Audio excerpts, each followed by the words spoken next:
Merci à vous qui nous rejoignez pour ce quart d'heure consacré à l'information sur la Voix Sainte TV. Voici les titres. L'opération de ratissage menée depuis quelques jours dans les quartiers de Yopougon et d'Adjamé en Côte d'Ivoire crée la panique au sein des populations. Nous ferons le constat dans un instant. L'importation de poissons tilapia interdite en Côte d'Ivoire, mesure prise par le ministère des Ressources animales et halieutiques. Qu'est-ce qui explique une telle décision? Les détails dans cette édition. Soutien des chrétiens évangéliques à Angela Merkel en Allemagne. Nous développerons cette prise de position au cours de ce journal. Et puis la page sportive sera animée par Ange-Michael Seri en fin d'édition. Bonjour à tous. Les évangéliques en Allemagne ont exhorté les chrétiens à parler aux candidats et à aller voter aux prochaines élections pour garder Angela Merkel comme chancelière du pays. Estelle Traillot nous explique le choix des Allemands. La déclaration rapportée par l'Alliance évangélique fait une mise au point et dit que les chrétiens devraient être proactifs dans la recherche d'un dialogue avec les candidats avant l'élection du 24 septembre 2017. Nous prions pour que les chrétiens prennent les initiatives à rechercher le dialogue direct avec le candidat et à encourager les autres à faire la même chose. Le communiqué dit que les manifestes des partis donnent un aperçu de la politique, mais l'interaction personnelle donnera une impression de la personne, leur position et de l'intégrité du candidat. Le guide de l'Alliance au sujet des questions à poser aux candidats sur les questions sociales. Parmi eux se trouve qu'allez-vous faire pour aider à changer le climat de division qui se trouve au sein du Parlement fédéral? Comment voyez-vous l'endroit actuel et futur de l'Allemagne en Europe et dans le monde? Et comment l'intégration des réfugiés et des migrants peut réussir dans notre pays? La chancelière Angela Merkel du parti l'Union chrétienne démocrate, Union chrétienne sociale, a maintenu une nette avance sur son rival le plus proche, le Parti social-démocrate, dont le leader est Martin Schulz. Un gouvernement de coalition commune dans la politique allemande est probable et Merkel devrait maintenir sa position à la tête de la politique européenne. La Côte d'Ivoire exporte plus de 90% de sa production de coton fibre. Elle renforce la vigilance au niveau de ses frontières afin que la sortie de la graine et de la fibre de coton se fasse selon la réglementation en vigueur. Suivant le commentaire de Ange Sacré. Selon un circulaire de la Direction générale des douanes consultée, le lundi 11 septembre 2017, l'exploitation des produits du coton au titre de la campagne de commercialisation 2017-2018 est interdite sans agrément délivré par le Conseil coton ANACAD. L'exportation de la fibre et de la graine de coton est donc soumise à un agrément délivré par le Conseil du coton et de l'ANACAD. La direction souligne que seuls les opérateurs titulaires d'un agrément seront autorisés à exporter la graine et la fibre de coton. Pour l'exportation des produits transformés ou des sous-produits issus des unités de production, les filateurs et les triturateurs sont exceptionnellement dispensés des formalités d'agrément. L'exportation du coton graine est strictement interdite. Cependant, par voie terrestre, elle est subordonnée à une autorisation du Conseil coton ANACAD. Celle de la fibre de coton par voie terrestre, elle par contre, n'est pas autorisée. Pour un meilleur contrôle de l'exportation de la fibre et de la graine de coton, les opérateurs ont obligation de communiquer au Conseil coton ANACAD périodiquement ou à sa demande la situation des exportations et des ventes locales. La Fédération nationale des travailleurs du textile du coton de l'ANACAD de Côte d'Ivoire avait demandé en juillet au gouvernement d'interdire l'exportation du coton pour permettre l'approvisionnement des industries locales. Restons toujours avec Ange Sacré pour comprendre l'appel à investissement lancé par le président tchadien Idriss Déby. Appel entendu puisque le Tchad obtient 18 milliards de promesses d'investissement à la clôture de cet événement. Idriss Déby Itno, président du Tchad et acteur fondateur de la lutte contre le terrorisme au Sahel et en Afrique centrale, a réussi sa table ronde. Le total des engagements du secteur public et privé ayant répondu à l'appel du Tchad à la clôture de l'événement vendredi 8 septembre 2017 s'établit à hauteur de plus de 18 milliards de promesses. Selon le président tchadien, cette somme très largement au-dessus de l'objectif de 3 710 francs CFA, environ 5,7 1,5 milliard d'euros devrait financer le gap prévisionnel du PND 2017-2021. Le succès est total pour cette opération de charme. Le Tchadien a pu attirer environ 500 bailleurs et investisseurs pour sa conférence de financement du plan de développement PND. Premièrement, il y a les institutions publiques, l'Union européenne qui a promis 925 millions d'euros. Quant à la Banque mondiale, elle a annoncé le doublement de son engagement. On note une forte présence du groupe RIV, parmi lesquels le constructeur saoudi Bin Laden Group, StarTimes, groupe chinois de télévision payante, l'italien Asco et bien d'autres volontés. Notons que pour cette manifestation, le pays avait présenté 300 projets d'investissement aux bailleurs de fonds et investisseurs potentiels. Les engagements étant actés, reste à les concrétiser. Rappelons que le PND vise à faire du Tchad une puissance régionale émergente à l'horizon 2030 à travers 4 axes fondamentaux. Le renforcement de l'unité nationale, l'amélioration de la gouvernance et l'état de droit, le développement de l'économie diversifiée compétitive et l'amélioration de la qualité de vie des Tchadiens. Plusieurs zones de la commune de Yopougon à Abidjan sont depuis quelques jours le théâtre d'opérations de ratissage musclé effectuées par la police nationale. Quelles en sont les raisons? Éléments de réponse avec Jean-Jacques Denis.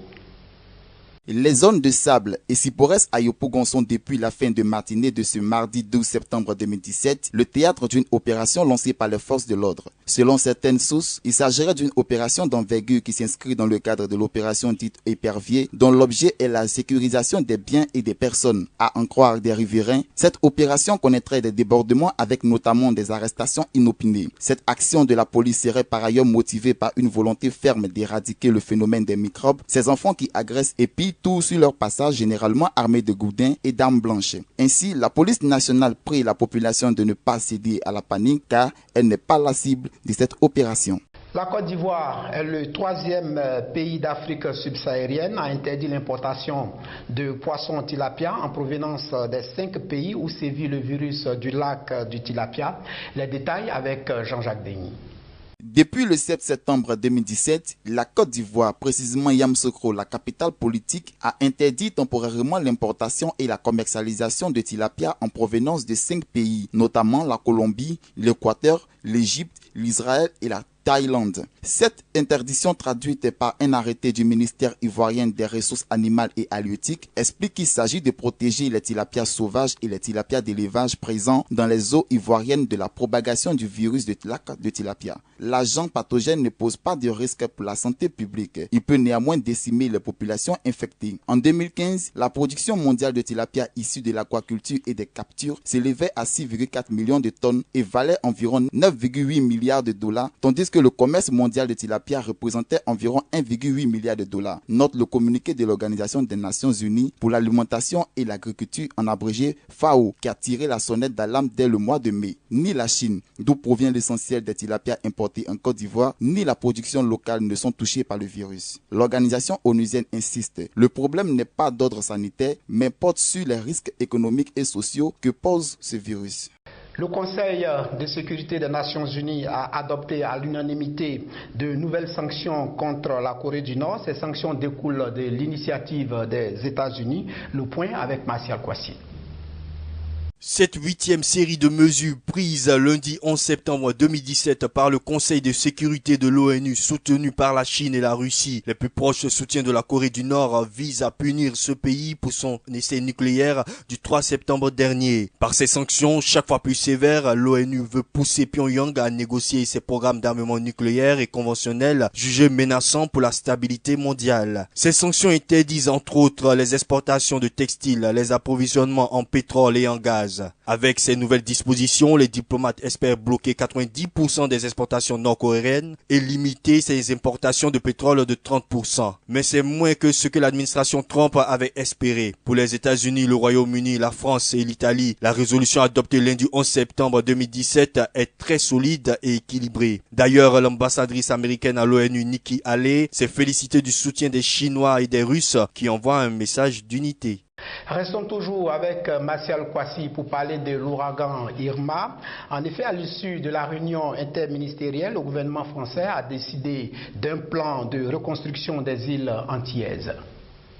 Le point de presse du gouvernement français tenu lundi 11 septembre 2017 avec à sa tête Emmanuel Macron annonce que les dégâts de l'ouragan Irma s'élèvent à plus d'1 milliard d'euros et la reconstruction de Saint-Martin et Saint-Barthélemy constitue la priorité actuelle de l'Elysée qui comprend entre autres la remise en service des réseaux d'eau potable, le retour de l'électricité et des télécommunications sur les deux îles a déjà commencé, aussi la réouverture des classes pour la rentrée scolaire interrompue par Irma. Des tentes gonflables et climatisées de très grande capacité vont être déployés. L'objectif est d'assurer la reprise des cours dans des conditions normales à la rentrée, a fait savoir le Premier ministre Édouard Philippe. Côté sanitaire, les personnes blessées ou en état de choc ont été ou sont en cours d'évacuation vers l'Hexagone, avec l'amarrage d'un navire hôpital au large de la côte atlantique, y compris les liaisons aériennes et maritimes vers la Guadeloupe qui devraient être rétablies progressivement cette semaine. Parallèlement, le président français est arrivé en hélicoptère ce mercredi 13 septembre 2017 sur les îles de Saint-Martin et Saint-Barthélemy afin de constater les dégâts. Parlons sport à présent et nous recevons sur ce plateau Ange Michael Seri de la rédaction sportive. Alors Ange, bonjour. Bonjour Alain. Alors si tu le veux bien, on va commencer par la Ligue des champions de football qui s'est disputée ce mardi. Oui Alain, on va débuter cette page sport avec du football où plusieurs rencontres nous ont tenu en haleine lors de la première journée de la Ligue des champions saison 2017-2018. Ce sont entre autres PSG Celtic Glasgow, Barcelone Juventus et Liverpool Séville. Suivons ensemble notre commentaire. Cette première journée, qui s'est déroulée ce mardi 12 septembre 2017 sur plusieurs stades européens, a vu la première en C1 du trio Neymar, Mbappé, Cavani. En effet, le trio parisien a fait trembler à 6 reprises les filets du Celtic Glasgow. Tout a commencé par sa pépite Neymar qui inscrit le premier but à la 18e minute, suivi de Kylian Mbappé à la 33e minute et de l'Uruguayen Edinson Cavani auteur d'un doublé. Dans l'autre choc, Juventus-Barcelone, c'est le Barça de Léo Messi qui a pris le dessus à 3 reprises sur la vieille dame grâce à un doublé de Messi auteur d'une belle prestation et des buts de Rakitic. Les autres rencontres ont vu les revenants Manchester United s'imposer à domicile face au FC Basel sur le score de 3-0. Dans le même temps, les Blues de Chelsea n'ont fait qu'une bouchée de Carabaj 6-0. Défaite en revanche 3-1 des Reds de Liverpool qui recevaient les Espagnols du FC Séville. Alors Ange, on va parler de boxe. Il est question de la suspension de Azad Kelani Bayor. En effet, la journée du mercredi 13 septembre 2017 a été marquée par les 3 ans de suspension d'Azad Kelani Bayor, le président de la Confédération africaine de boxe, d'après un communiqué de l'AIBA. Pour en savoir davantage, suivons ensemble le commentaire d'Estelle Trayou.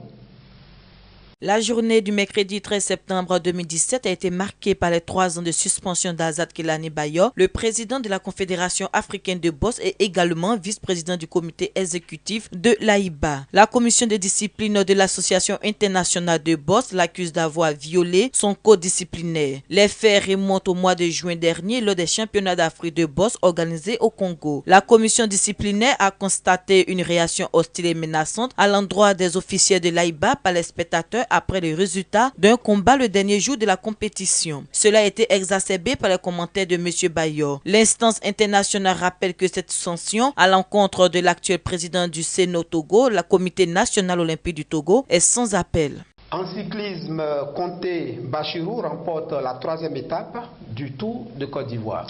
Et oui, terminons cette page sport avec la victoire du cycliste ivoirien Conté Bachirou lors de la 3e étape du Tour de Côte d'Ivoire qui s'est tenue le mardi 12 septembre 2017 sur l'As Asekro Beoumi en 25 minutes 9 secondes. Notre envoyé spécial Jean-Jacques Denis nous fait le constat. Konaté Bachirou remporte la 3e étape du Tour de Côte d'Ivoire qui s'est déroulée le mardi 12 septembre 2017 sous l'axe Asekro-Beoumi. Le sprinter de la SOA a distancé ses adversaires lors de cette course contre la montre avec ses 25 minutes 9 secondes. Déception en revanche pour Bouvre Éditeur et Dario Antonio de l'Angola qui ont fermé le podium de la 3e étape du Tour. Avec cette victoire, l'Ivoirien s'installe au classement général à la 2e marche du podium, juste derrière le maillot jaune Bouvre Éditeur qui s'en est apparé. Le jeune Belge, déçu de ne pas avoir remporté cette étape, ne compte que 7 secondes d'avance sur l'Ivoirien Konaté Bachirou. Avec ses 129,4 km, la prochaine étape reliera la localité d'Ananda à celle de Daoukro. Alors, merci Ange pour le tour de l'actualité sportive. Merci d'être passé sur notre plateau. C'est la fin de cette édition. Merci de l'avoir suivi. Shalom chez vous.